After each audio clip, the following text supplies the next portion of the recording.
एक देश में दो निशान, दो विधान और दो प्रधान नहीं चलेंगे, ये नारा देने वाले महान नेता थे श्यामा प्रसाद मुखर्जी।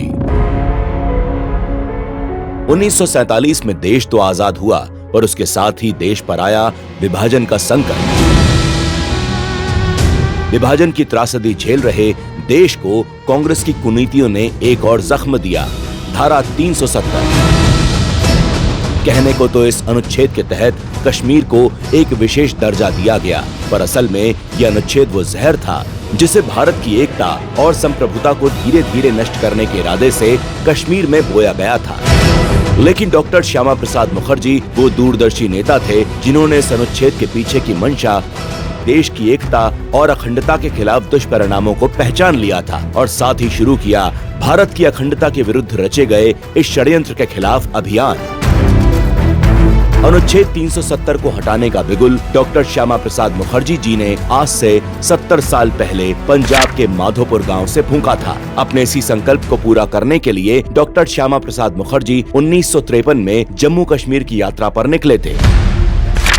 लेकिन 11 मई 1953 को वहां पहुंचते ही उन्हें गिरफ्तार कर लिया गया, क्योंकि उनके पास परमिट नहीं था। उस समय जम्मू कश्मीर में दूसरे राज्य के निवासी को कश्मीर में प्रवेश करने से पहले परमिट लेना पड़ता था।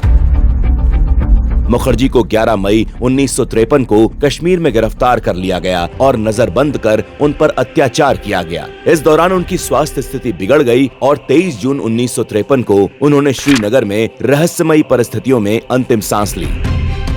श्यामा प्रसाद जी ने अपने जीवन का बलिदान देकर देश की एकता और अखंडता के लिए जो संघर्ष किया, उसकी सच्ची श्रद्धांजलि यही हो सकती थी कि जिस अनुच्छेद को हटाने का प्रण लेकर उन्होंने अपने प्राण गंवाए, कश्मीर से उस धारा का खात्मा हो। और ये श्रद्धा सुमन अर्पित किए हमारे प्रधानमंत्री नरेंद्र मोदी जी ने। 5 अगस्त 2019 को मोदी सरकार ने अनुच्छेद 370 को हटाने की घोषणा की। जिस महान आत्मा ने देश की अखंडता के सामने अपने प्राणों की कुछ महत्ता नहीं समझी, भारत के अभिन्न अंग कश्मीर को वापस मुख्य धारा में लाने के लिए संघर्ष किया, उनकी सच्ची श्रद्धांजलि यही हो सकती है कि आज कश्मीर धारा 370 की बेड़ियों से मुक्त होकर विकास और शांति के पथ पर समस्त भारत के साथ कंधे से कंधा मिलाकर चल रहा है। आज के दिन हम देश की अखंडता और संप्रभुता पर अपने प्राण न्यौछावर करने वाले डॉक्टर श्यामा प्रसाद मुखर्जी के बलिदान को नमन करते हैं।